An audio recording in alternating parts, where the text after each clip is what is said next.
భారతీయ పురాణాల గర్భంలో దాగి ఉన్న అద్భుతమైన మనల్ని ఆశ్చర్యపరిచే 10 రహస్యాలు మీకోసం.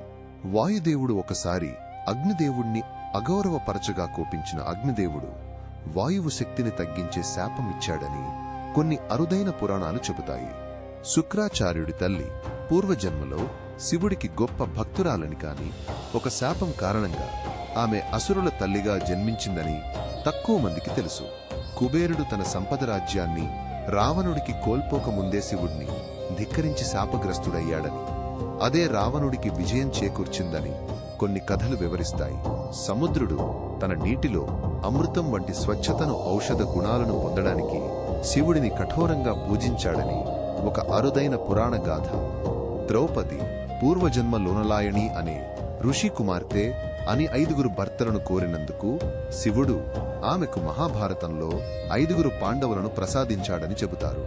ధర్మదేవత మహాభారత యుద్ధానికి ముందు దుర్యోధనుడిని పదే పదే ధర్మాన్ని ధిక్కరించినందుకు శాపగ్రస్తుణ్ణి చేసిందని, అతని విజయం క్షణికమవుతుందని హెచ్చరించిందని కొన్ని అరుదైన గ్రంథాలు పేర్కొంటాయి.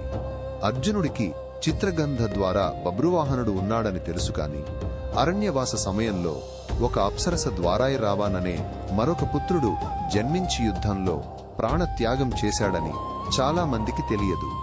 గణేశుడు చంద్రుడిని చూసి నవ్వినందుకు చంద్రుడికి అపవాదులు పడతాయని శాపమిచ్చాడని, అదే వినాయక చవితి రోజు చంద్ర దర్శనం నిషిద్ధమనే ఆచారానికి మూలం.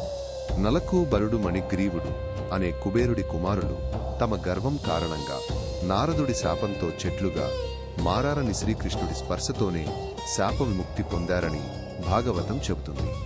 నారద మహర్షి సంగీతానికి అధిపతి అని అందరికీ తెలిసిన ఆయనకు సంగీత విద్యను నేర్పింది సరస్వతీదేవి అని, ఆమె నుండి వీణ వాయించడం నేర్చుకున్నాడని కొన్ని పురాణాలు వివరిస్తాయి.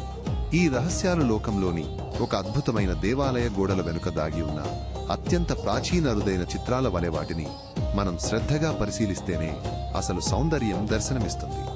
ఈ అపురూప జ్ఞానాన్ని మరింత లోతుగా తెలుసుకోవడానికి మా ఛానల్కి ఇప్పుడే సబ్స్క్రైబ్ చేయండి.